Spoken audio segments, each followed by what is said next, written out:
All right, so today we're going to talk about the fact that I was right about something. Very curious, right, that I'm actually right about something because I talk a lot of opinions, I make a lot of predictions, I sometimes give theories on why I think something's happening or what something really is. And while I've been right in the past on some things and obviously wrong on others, I'll give you one example of something I was wrong on. I thought that this would be the year of AAA third-party games on Switch, and really we're getting about the same sort of support that we got last year. Arguably, maybe a little bit less since we don't really know what else is jam-packed into fall right now beyond Dark Souls and NBA 2K18. But that's besides the point. There could be other surprises coming. But the fact is that over a year ago, really even before Breath of the Wild came out, I speculated that Breath of the Wild was a game that was going to combine all of the timelines together. I'm a big Zelda guy. I've been covering the Zelda series for 18 to 20 years at this point. Ever since I founded my first Zelda fan site when I was 12. And so I have, it's my favorite franchise of all time. I've played every single game, including the CDI games. I've played two of the Tingle games. There's one in Japan that I haven't played yet. The other one I played on emulator. The other one I played on a European 3DS. But the thing is that I'm very curious about the timeline in general because the timeline's been near and dear to me. I have fully believed in my heart of hearts that Nintendo themselves has never really cared about the timeline, right? Like, it was always this thing fans cared about. So Miyamoto, Eiji Aonomo, and others just kind of went along with it because why crush fans' dreams of a unified timeline? Or, yeah, I mean, it's a split timeline, but you know what I mean, like unifying all of the games together in some form. And apparently over the past day or so, the Zelda Japan website has updated, and you're looking at it right now. It says History of Japan. And what I find interesting is that they kind of sort of have a placement for Breath of the Wild. But that's not the only change they made. They also actually moved Link's Awakening around just a little bit. I don't know if it's something that makes a significant difference for several timeline theorists out there. They're going to be like, well, why did they move it? But let's just go through the way they have the timeline right now. Obviously, we have the first game, Skyward Sword, and we're just going on down the list here, Minish Cap, etc., etc., etc. Get to Ocarina of Time. We get to one of the splits. You see this. And what's interesting is mostly this, that they moved Link's Awakening before the Oracle series, when it used to be after the Oracle series. So that's one of the major changes in the timeline. Remember, this is a History of Hyrule page on there, so this is basically where they have the timeline and brief explanations of the games. As you can see, like artwork and little clips and sounds and all that stuff. And all the way at the end, this is what I find curious because you get to the end and this changes. Like I can't read Japanese, but we know there's a three-way split. So like you click on this one. And then obviously you have the two different splits here to create your three splits in the timeline. And what's interesting is when you get all the way to the end, there's Breath of the Wild. And what you'll notice is that you're not seeing any direct line from this timeline. Scroll up here. Because remember, this is Breath of the Wild right here. So when you scroll up, you're not seeing any direct line from that timeline. You're not seeing a direct line from that timeline or that timeline. That timeline. There's no direct line to Breath of the Wild. Breath of the Wild was added to the timeline list at the end after all three timelines, with no direct link to any specific timeline. This is important to note because, as I talked about, and as actually one of our good friends, Daniel, made a Dragon Break video on our channel before, where he argued that it's like a Dragon Break, which is basically a meaning of converging timelines together. The idea behind Dragon Break is rather simple. Oh, it's not really that simple. It's actually super complex. The term actually originated from the Elder Scrolls series because they had a split timeline that ended up with complicated stories that ended up converging, which, that's not theoretically possible, but are split timelines theoretically possible? Like we're diving into hypothetical territory, and these are video games. But the idea of Dragon Break occurred, and it brought the timelines back together. And that's kind of what was speculated by Daniel on our channel. I mean, look at this video here. Lots and lots of views. Very popular for us. But obviously there was others like Matt Pat from Game Theory came along and made a video about the placement of Breath of the Wild. And he concluded that the game obviously takes place after, the Downfall timeline. And I've seen arguments for, coming after the Wind Waker, coming after Twilight Princess, etc. Like, I've seen arguments for all of the various timelines, but the Downfall timeline did kind of sort of seem to have the most evidence, in it.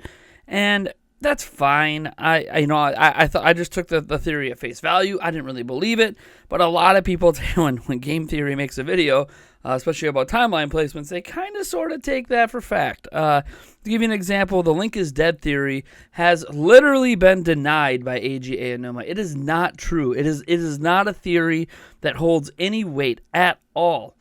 Like, the Zelda team has literally said Link is Dead is not true. It's an untrue theory. But there are people that still cling to the Link is Dead theory. And for those who don't know what I'm referencing, it has to do with the fact that Link is actually dead in Majora's Mask, and you're going through the 5 stages of grief, afterlife, all this crazy stuff. But it didn't stop there, because after these changes were made, Famitsu Magazine came along and asked them some questions about the updates.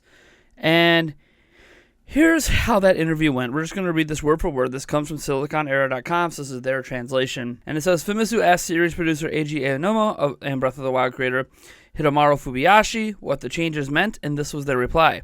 Eiji Aonuma, series producer, says, well, of course, it's at the very end. But I get what you're asking. It's which timeline is at the end of? Then Fubiashi says, that's up to the player's imagination, isn't it? Aonuma responds, Hyrule's history changes with time. When we think of the next game and what we want to do with it, we might think, oh, this'll fit well, and place it neatly into the timeline. But sometimes we think, oh, crap, and have to change the placement. Actually, the decided history has been tweaked many times. And then he laughs. Fubiashi responds, lately within the company, a term called new translation has cropped up. Strictly speaking, we don't change it, but rather new information and truths come to light. Famitsu then says, I see. So the way to interpret the lore of Breath of the Wild is still up for academic debate. Fubiashi responds, that's why you should pay attention to future studies as well. Please look forward to it. And then they said as an aside, obviously, the Fallen Hero timeline has changed. Link's Awakening now takes place before the Oracle games rather than afterwards, which gets rid of the popular theory out there that Link from A Link to the Past died at sea. That was kind of a theory that was out there, and maybe the changing of the placement of the game might have been, to get rid of that theory, because the way that it was placed kind of inferred that like that Link died out in the ocean. Anyways, it's very interesting to me that they made these changes, because I'm not going to sit here and give you all of the various evidence out there that Breath of the Wild converges the timelines back together. And yes, Fubiashi and Eiji Aonuma do not just come straight out and say, hey, Breath of the Wild converges the timelines. They don't come right out and say it. But they basically say it comes after everything else that's ever happened in the history of Hyrule.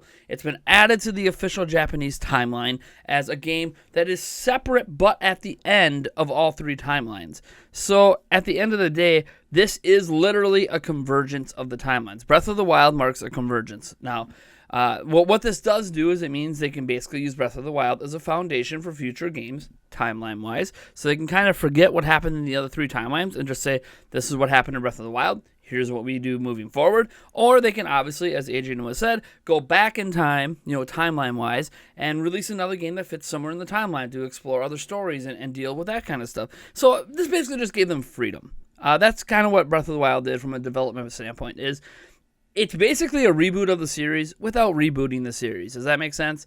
Like, instead of being like, we're going to throw the timeline in the trash, we're like, no, this game's part of the timeline, but it is so far in the future that everything kind of comes together. And from that point forward, Breath of the Wild becomes the game they can either build upon for future games, or they can still dive back in the past whenever they feel like it. So it's a very interesting perspective. and I love it. This is exactly what I thought they were trying to do with Breath of the Wild in the first place, was either completely reboot the franchise or bring everything back together because it got too complex and too convoluted. And when you're trying to change the direction of the series for the future, as Eiji Aonuma said, Breath of the Wild kind of set a new standard where pretty much all future Zelda games are going to be open world. It means that they needed to rethink a lot of things. And if you're going to rethink a lot of things, you got to kind of start separating from some of the restrictions the history of the series might have been imposing on it. And the best way to do it was, hey, here's a game that just brings everything back together and makes everything neat and organized and easy to understand again. Anyways, folks, you guys let me know what you think about Breath of the Wild coming at the end of the timeline. Not just the end of a specific timeline, but the end of all of the timelines. Let me know what you think about the changement in the placement of, Link's Awakening, being before the Oracle series instead of after the Oracle series, and the potential killing off of that theory of him dying at sea. And let me know just in general what you think of Breath of the Wild. We really haven't talked about this game in a long time. It's been out for over a year. The last DLC came out late last year, so who knows? Where do you want to see the future of Zelda series go? Do you want to see them follow up a game that comes after Breath of the Wild? Would you like to see them go back to other instances in Hyrule's history? As an example, maybe another game that comes after Majora's Mask, and we find out what happened with Navi. Lots and lots of stuff that they could explore, lots of directions they could go. I'm very curious to hear what you guys think about that. Anyways, folks, I'm Nathaniel Rufflejans from Nintendo Prime, and if you like this video, hit that like button, give us a subscribe. If you haven't subscribed, if you are subscribed, or you're about to subscribe, be sure to also hit that bell icon. That way it kind of sort of gives you notifications, a higher chance of getting them anyways.